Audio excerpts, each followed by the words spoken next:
I still kind of want to do like an election special, but like I'm also like, what would I even say? Like, what is even the point of that? I will share some thoughts about going into the election. Like the whole world's watching, so I don't feel like this is particularly local bullshit that I'm kind of spousing out. Like everybody's kind of looking at what's going on in America because unfortunately, America has their fingers in a lot of pies, and the stability of America really does what's the word? Maintains a certain degree of stability or instability, depending on what part of the world you're from. Um, this election in particular has been particularly toxic just because there's so much going on. Like, obviously, Donald Trump is running again, and he is horrible. He's horrible. He was elected in 2016, who was horrible. And then he's up against Kamala, who replaced Joe Biden as the candidate, and she's interesting because of her background, but also because she's currently part of an administration that is funding a genocide in Gaza, and that regional um that funding of Israel is also funding other atrocities in other parts of the world through Israel. And so we are enabling that mass killing, mass ethnic cleansing of the people there, to put it very, not mildly, but to put it in a very succinct terms. And the current administration has done nothing to curb that. Um, obviously they, and when I say obviously, I mean it in a not in a. It's strategic. They would like a ceasefire, but they're also like they don't. It's not something that it's like top of mind for them. Like what's top of mind is the happiness of their regional partner in that region, which is Israel, and so they're willing to just enable them or allow them a certain amount of grace and width, as long as they don't step on the toes of empire, which is U.S. empire, which is America's interest. You kind of saw it a little bit when Iran was shot missiles at Israel in retaliation for an earlier attack. Um, and then Israel retaliated again against Iran. And the targets that Israel picked were very strategic. It wasn't just like them attacking their energy infrastructure or any of that stuff like that. And that's because America told them not to do it. Like that's a case where you see America, the United States, putting their finger on the scale and saying, "Hey, we're still in control of the situation." That's all to say, bearing in mind, that's all to say that everything that's happened in Gaza is with the America's express blessing. And that's all to say that a lot of people feel that voting for Kamala would be enabling that. And like what does that mean?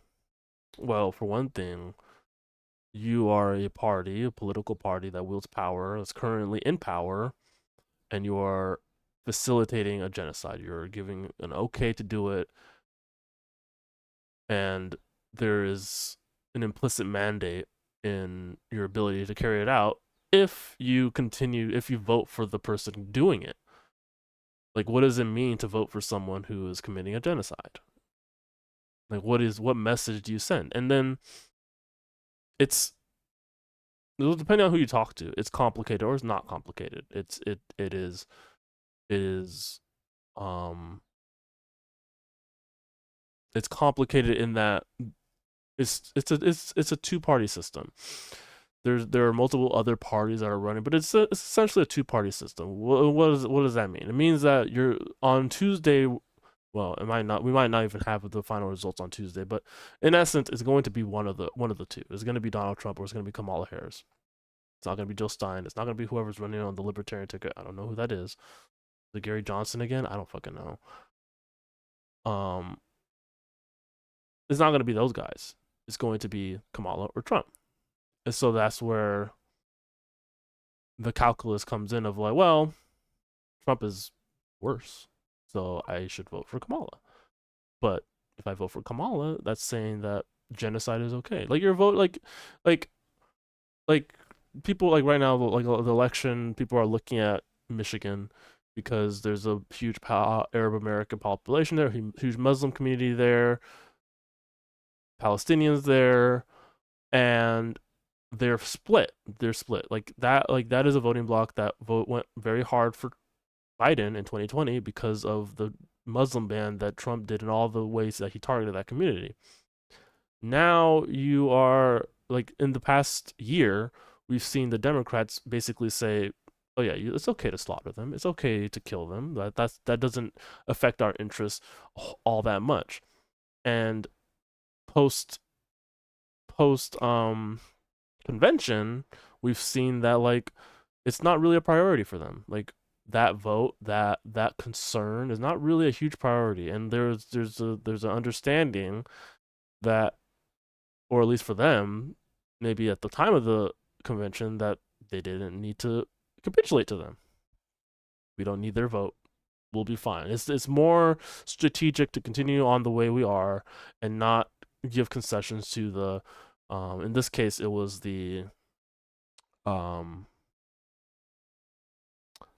what were they called? What were they called again? The the movement. What was the movement called? The the people who chose not to uncommitted, the uncommitted vote. During the primary, a lot of like there was like this big protest vote, which was basically instead of voting for Biden in the primary, they voted uncommitted, and that was to send a message that like, hey, we're very unsatisfied, and like as a like it's like a movement that sparked up very close to that primary. Those primaries did not have a ton of lead up, a ton of runway. It just like was like a week, a few days before that primary, and thousands of votes, thousands of people went out of their way to go to the polls and vote uncommitted. And what did they get from Kamala Harris? What did they get from the Democrats? Fucking nothing. Um, so I guess I would say, and some people on my political leanings will call us cowardly, but I would say vote how you want to vote. I don't think you're a bad person if you vote for Kamala Harris. I think some people say that you are. Some people say that you are, but there are so many other things that like it's easy to say that like, well, you're voting for genocide. And to a certain degree you are. Like that's just the reality of it. But people don't think that way. People don't think that way. People don't think that way. People think about their immediate like I think like I work in a very low income area. I doubt that even half of them have even know what's going on in Gaza, and that's just because they don't consume the same news that I do, the same news that a lot of maybe some of you do. So like to them, the State Department manufacturer consent that they get day in and day out is what they know. And so they're not voting for that. They're voting for abortion rights, which like were repealed under a Democratic president, by the way. Like in all the years leading up to the Supreme Court's decision, the Democrats didn't do shit about it. They liked it as a wedge issue. They liked it. They liked to have it as something that they could generate action and generate like political interest in. So they didn't do anything about it. Whether or not they do now, I mean, obviously they're not going to be as bad as the Trump administration. But the point is that like people, that's a motivator for people to go out and vote. Immigration, obviously, the Democrats' immigration policy is fucking terrible too. It's gotten worse actually. Is probably a big reason why they might actually lose Arizona on Tuesday. I don't know. They might win it, but it's in contention. Whereas they won it in 2020. Then they won it in 2020 because they ran on a pro-immigrant platform. But it's still better than the alternative. So a lot of people are voting for better than the alternative because it's going to be one of those two. And then now it's okay. Well, what about Jill Stein? What about third party? I'm gonna be straight up. I'm gonna be straight up. I didn't vote. I voted, but I did not vote for a presidential candidate. I didn't vote for Jill Stein either. Um, what about them? I lost my train of thought. Sorry. Um, I don't like Jill Stein. I don't like the Green Party. So I didn't vote for them. I left it blank. I didn't vote for Kamala. I didn't vote for obviously. There's no way in hell I'll ever vote for Republican so long as I live. So it was between that and Jill Stein. And I didn't vote for Jill Stein in 2016. I didn't vote for her in 2020. Actually, she didn't run in 2020. Someone else did. But I didn't vote. I didn't vote for the Green Party. Um, I think I I honestly think that voting like not like leaving it blank is the same as voting green. I don't think it's a vote for Trump like the way some people say. I don't. That's stupid. Because by that logic, a vote for Jill Stein is also a vote for Kamala. Then, if you're using that logic, the only reason people say that is because they think that a Jill Stein voter is a Kamala Harris voter or a Democratic voter. They think that vote belongs to them. So, well, if you're leaning that way, then you might as well vote for the person in that direction. But like, that's not how that works. Kamala needs to win their votes, and she didn't. She didn't. She like a lot of people are voting for Jill Stein because she's at least messaging that she is pro Palestine and pro Medicare for all and all this stuff. But I think she's a charlatan. I don't like her. I think she shows up. She doesn't actually try to amass political power. She's not actually trying to leverage the power, the name recognition that she has. And like obviously she's like people have made this point, she's tried to counter them and say, well, yeah, of course we've ran people running in over 40, we're running for like we're on the ballot, we're running for 40 different seats and blah blah blah this time, and it's like, well, that's right now, but how much power do you have right now? It's so easy to say all the right things, which is I think why third party candidates are appealing, because all they have to do is just say the things that the major parties aren't saying.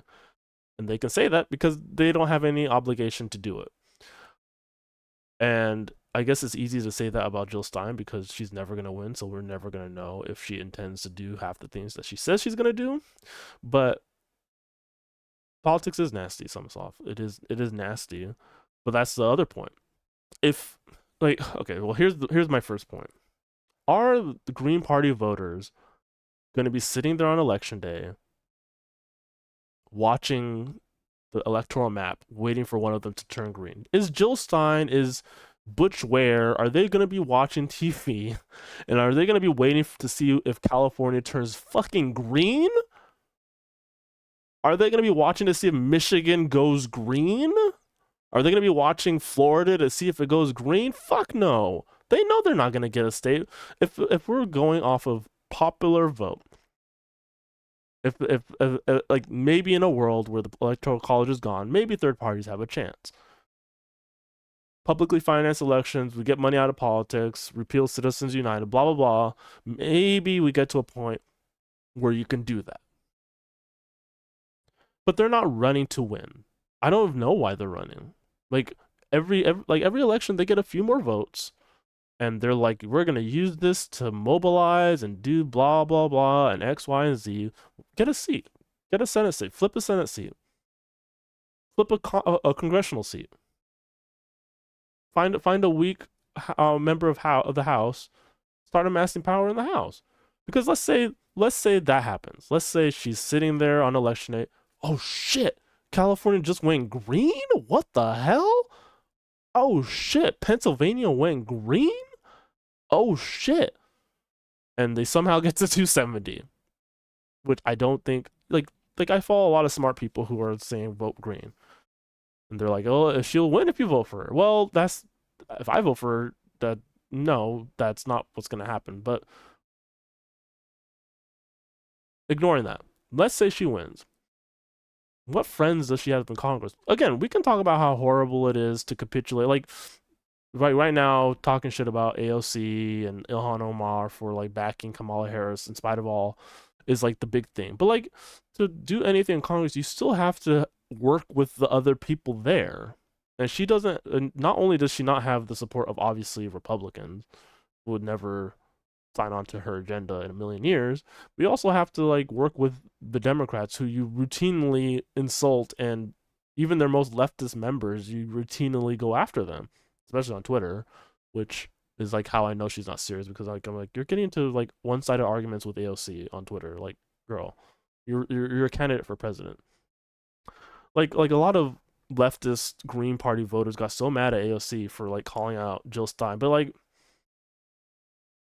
it's okay to get mad at her for that. But like AOC is not a member of the Green Party.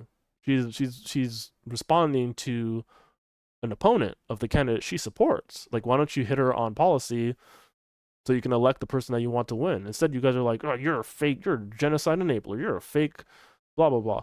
Like, I'm not interested in defending AOC. That's not what this is about. What this is about is like, I don't like, it just doesn't feel real. It doesn't feel like it feels like almost like it feels like the opposite of like Kamala Harris supporters, of like, your vote belongs to us. You should be with us if you're really this person. If this is really your politics. Calling a faker fake seems like a waste of energy. Yeah, I mean, from Jill Stein's perspective, yeah.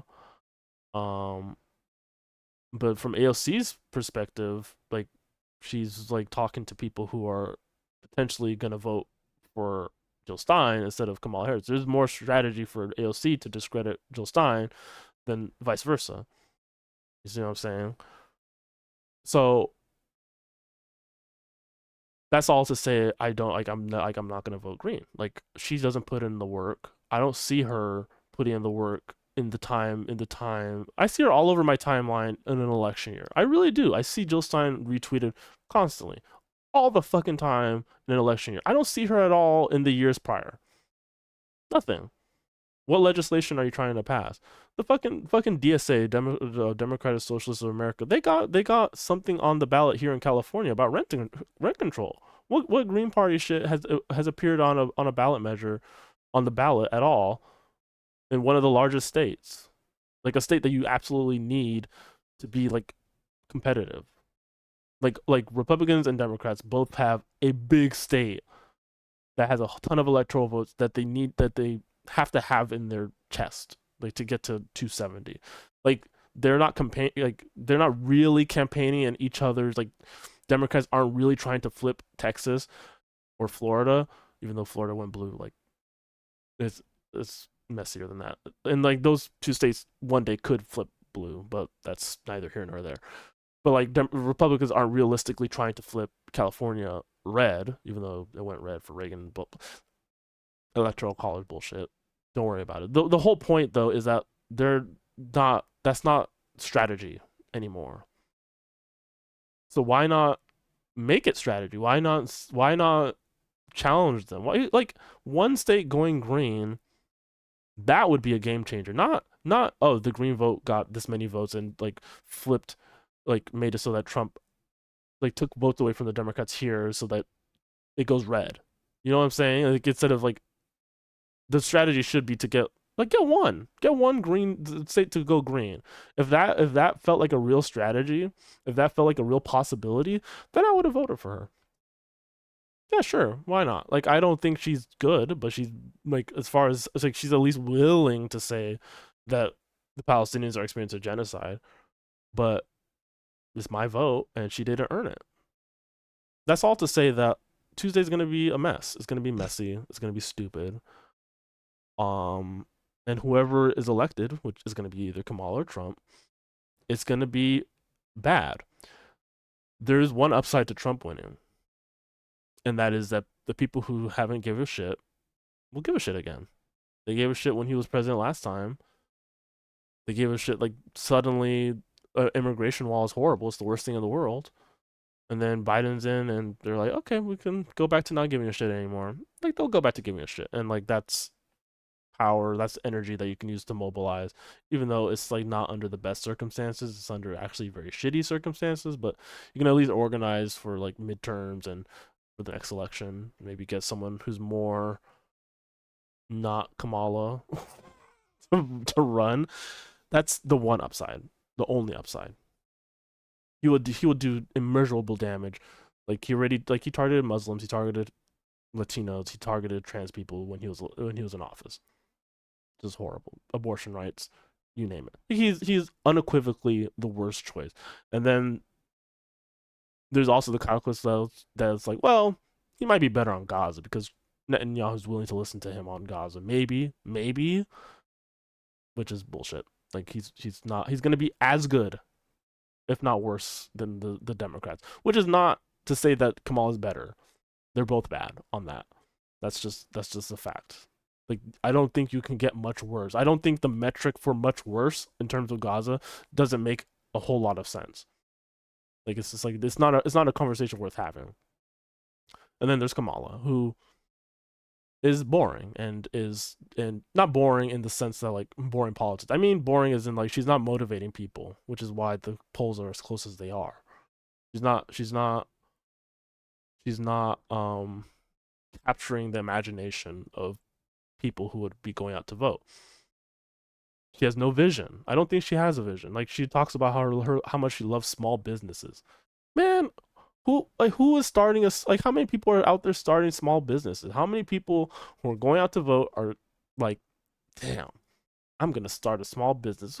Who wants to run a small business? Who wants to work for small business voters? You're going to college, you're getting your degree, you want to work for a how many careers are you thinking of that you're thinking that I'm gonna work for that small business? That's the job maker.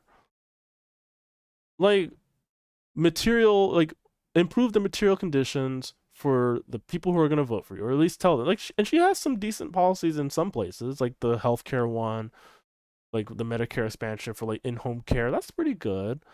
Going after price gougers for groceries. That's not bad. It's pretty good.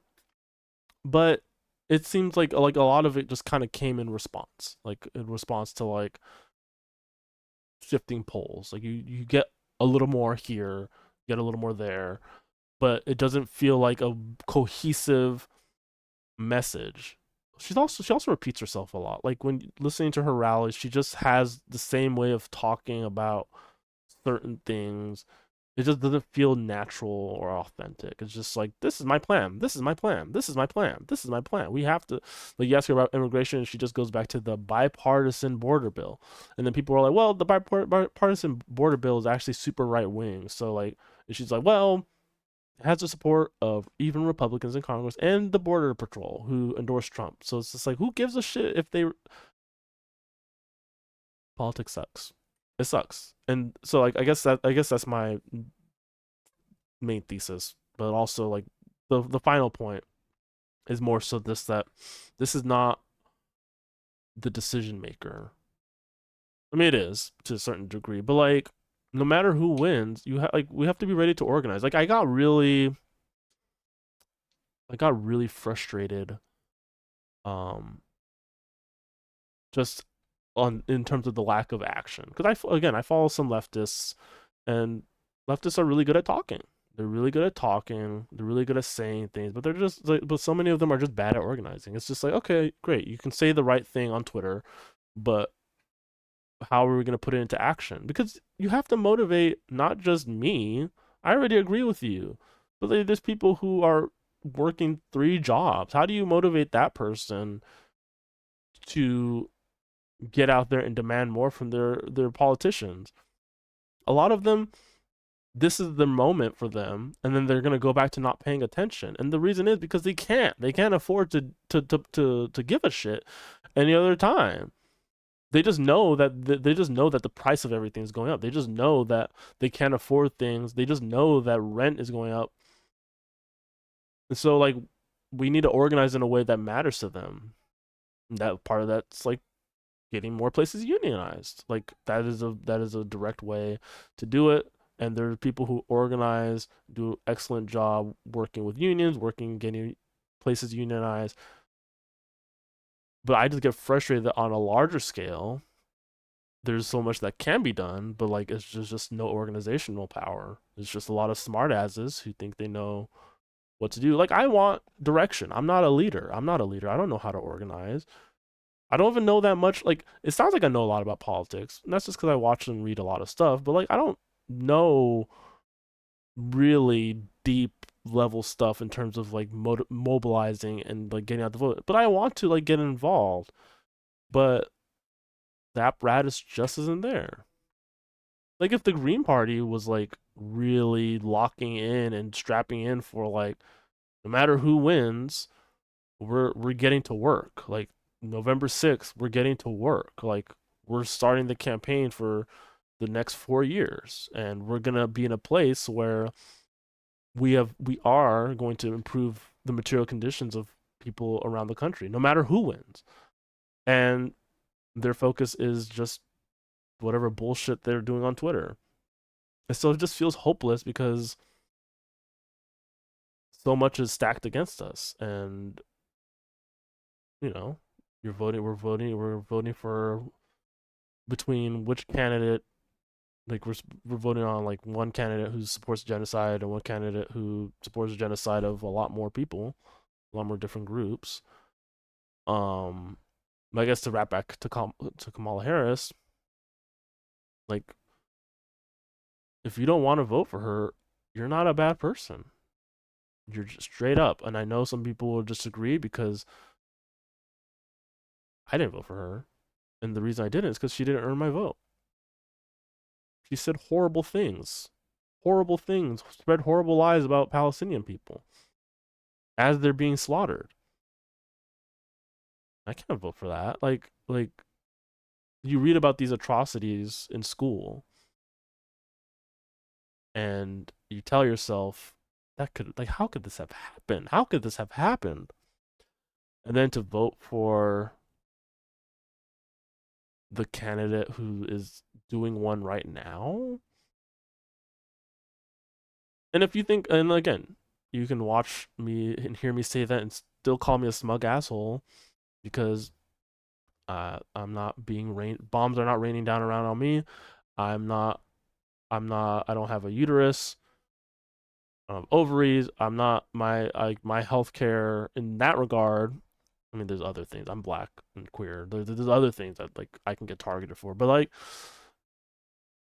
in terms of on the ballot and like immediacy stuff, that's not gonna affect me. And also I live in California. Like, it's a state that's just gonna go blue. Like, my vote. I mean, it's another reason why the electoral college sucks. My vote really doesn't make a whole lot of difference. Whereas if you vote in Michigan or Pennsylvania or Wisconsin or North Carolina, it matters a little more.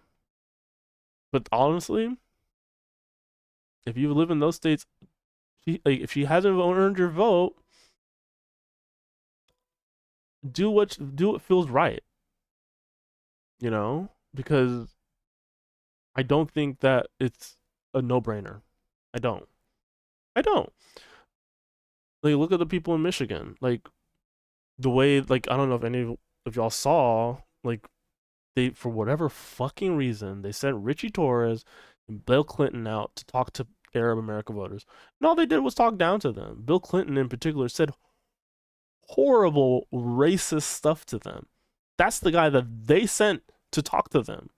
Barack Obama got up on stage and was like he like shamed them. Like, he shamed them. He's like, you're not gonna vote for her just because she supports a little genocide? Well, do you remember what the other guy did? It's like, is that the pitch? Like, are you not gonna address what their concerns are? Because again, imagine if it were you.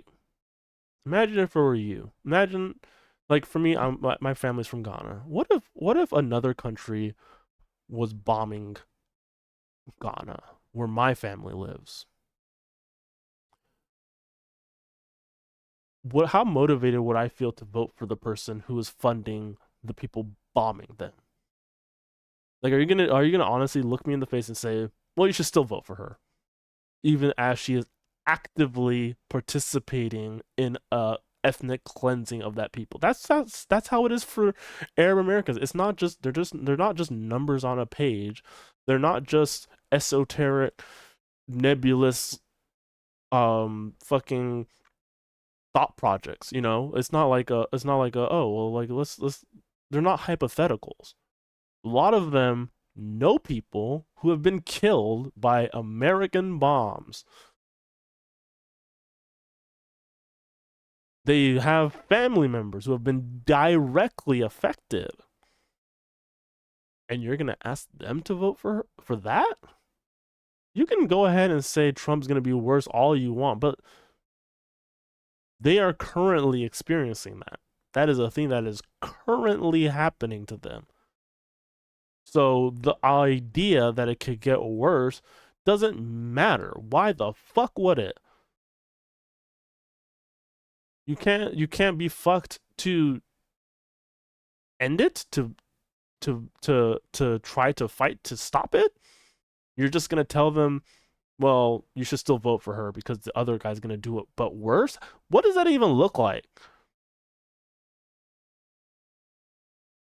It's just this. It would just be the same thing, except I guess he's not doing the peace talks anymore. He's just gonna let them do it, which they are doing. They are just doing that right now.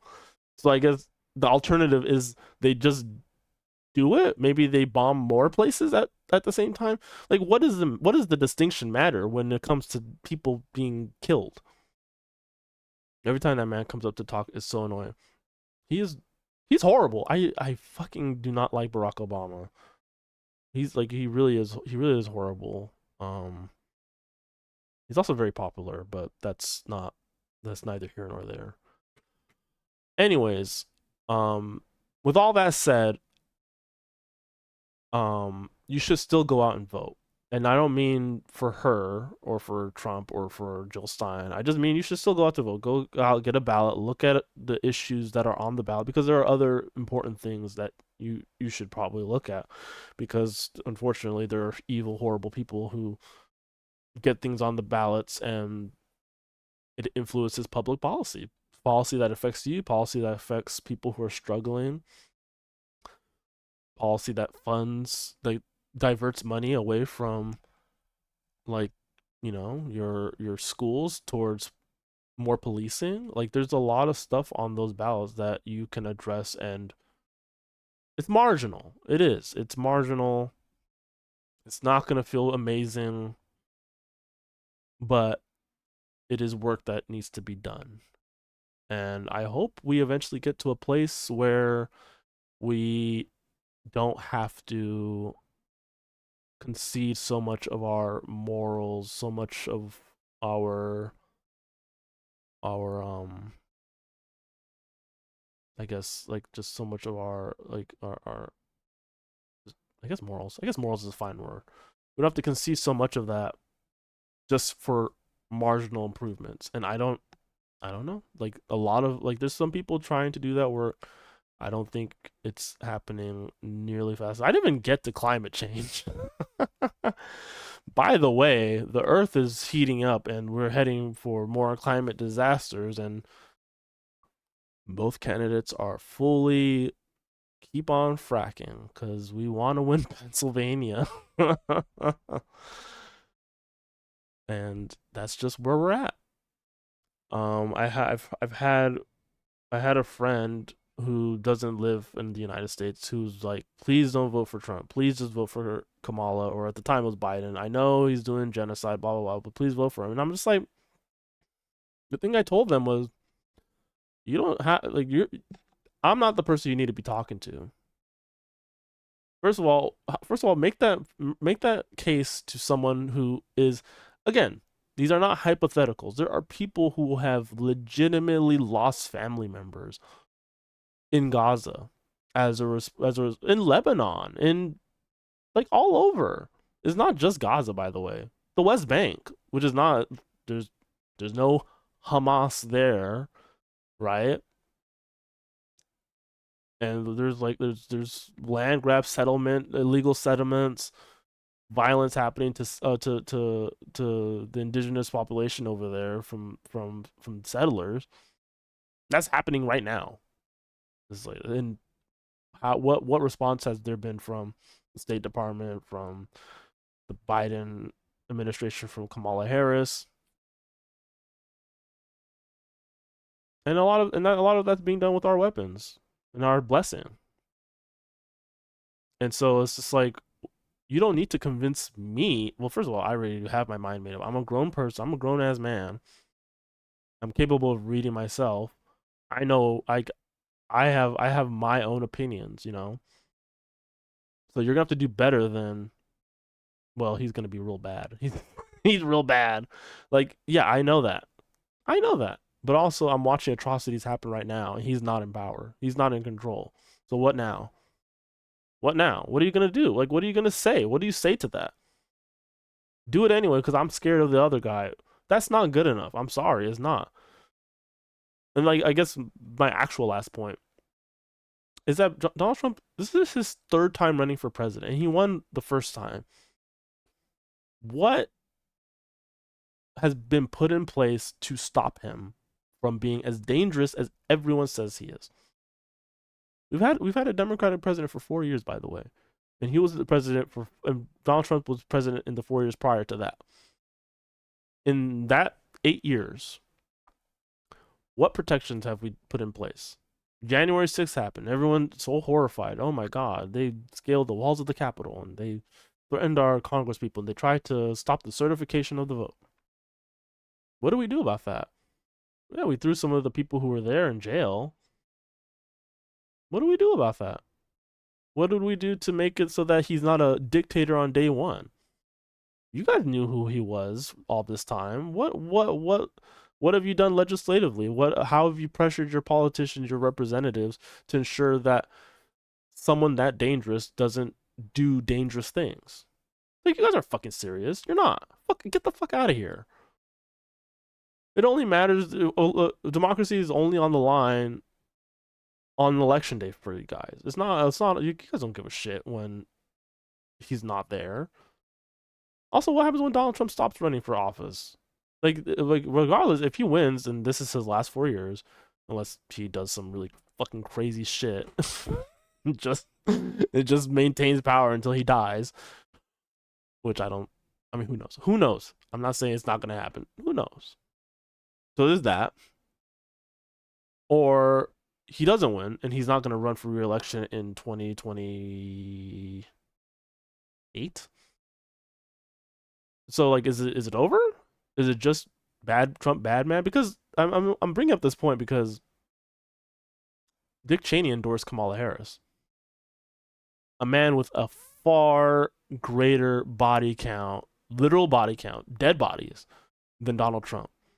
A man who has eroded constitutional protections and laws and broken laws and done horrible shit. Endorsed Kamala Harris, and Kamala Harris was like, "Thank you, Dick Cheney. We love that you did that. We love you for that."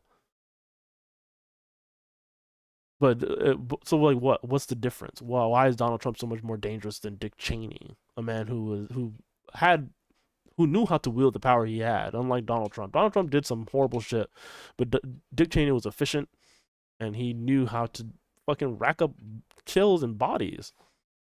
You guys aren't serious. You guys aren't serious about protecting democracy. You're not serious about protecting women's health. You're not serious. You're definitely not serious about protecting trans people. So I guess that's why it's so hard for me to come out strongly in so like it's so many words and just to be like, that's why you should go out and fill out that bubble for Kamala Harris, because there's so much work that just fucking didn't happen, and there's so much work that's not going to happen if she does win, which, I don't want to get anyone's hopes up or down, I guess, if you don't want her to win, but I don't know. Like, there's a good chance she wins on Tuesday. There's a good chance she doesn't win, but she might become the next president. So like, what then? What, like, there's a lot that Biden wanted to do that just got blocked. Like, what then? Like, how are we gonna organize? What are we doing? What are we doing? Where are we going? Anyways, just keep that in mind. Um, and remember that politics isn't just every 4 years, and it has consequences. And if she loses, it's not the fault of the people who didn't vote for her, even though technically speaking it is. But there's work that she needs to do, and there's work that her supporters, her surrogates needed to do that they're not doing. And maybe it's because of age old Washington wisdom. Maybe it's because of um some other shit. I don't know. Um, but no matter what happens, like if you're not prepared to do the work, regardless of whether she wins or Trump wins, then you should just shut the fuck up. But if you are gonna put in the work and continue and criticize, um, then yeah, I'll be right there with you. Because a lot of people say they're gonna do the work and then they don't. Like when Biden was running, the one thing that a lot of liberals would say constantly was, "Let's just get him into office and then push him left afterwards." And they started doing that with Kamala too. The problem is you didn't. You didn't. We saw you guys didn't. You didn't. You straight up didn't. You guys lied. You wanted the vote. You got the vote. And then you lied. You didn't push him left at all. You were very happy with whatever it was he was doing. Yay, Biden. Woohoo. And you'd get mad at anyone trying to push him left. That's just how it was. You just got mad at them. You were just like, shut up. This is how we get more Trump. And you didn't fight. And now he's back. He's back again. I mean, he never left, but he's back again, and there's a really good chance that him and his fucking neo-Nazi as running mate become the leaders of this country. And y'all didn't do shit about it. There's shit that you could have done, and you didn't. So don't blame us. Don't blame leftists. Don't blame me for not having voted for her. She didn't earn my vote. She bombed. She sided with genociders. You know. I'm never gonna feel bad about that. You're never gonna. I don't care how bad it gets here. You're never gonna make me feel bad about that. Why would I like? Okay, but there's like it's really just a matter of who you care about or who you don't care about. I guess is the more accurate way of putting it. Who don't you care about? Who are you willing to throw under the bus? Who are you willing to just ignore so that your life could get marginally better? Like I said though, if you choose to vote for her, I don't think there's anything. I don't think you're a bad person. I think it's very easy to arrive at that point and have it be emotionally and ethically as sound as you can get it, because you are literally between a rock and a hard place. Like regardless of your participation, regardless of mine, which there was none, but someone's gonna get elected. And so if you choose to put that in a direction that you feel would make things as marginally better as it can, I don't think there's anything inherently wrong with that. I didn't do it because, first of all, it's not. I live in California, so it's not. But also, I just can't do it. I just couldn't do it. I could not co-sign genocide. It's real for me. Seeing the dead bodies, seeing the people on fire in those hospital beds is real to me. And seeing the non-response from this administration is real to me. So they didn't earn my vote. They didn't. I'm watching atrocities unfold daily. And I couldn't do it. I couldn't put my name on that horrible, horrific business.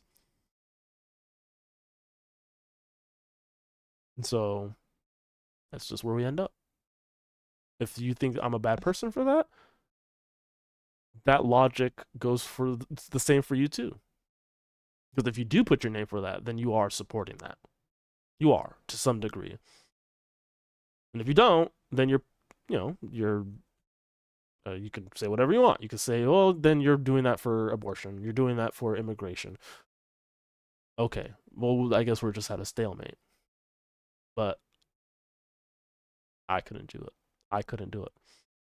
Um, and I don't. Again, I don't think it's as simple as that. But that was my logic. Okay, so I'm gonna call it there. Thank you guys so much for tuning in. I'll be back after the election.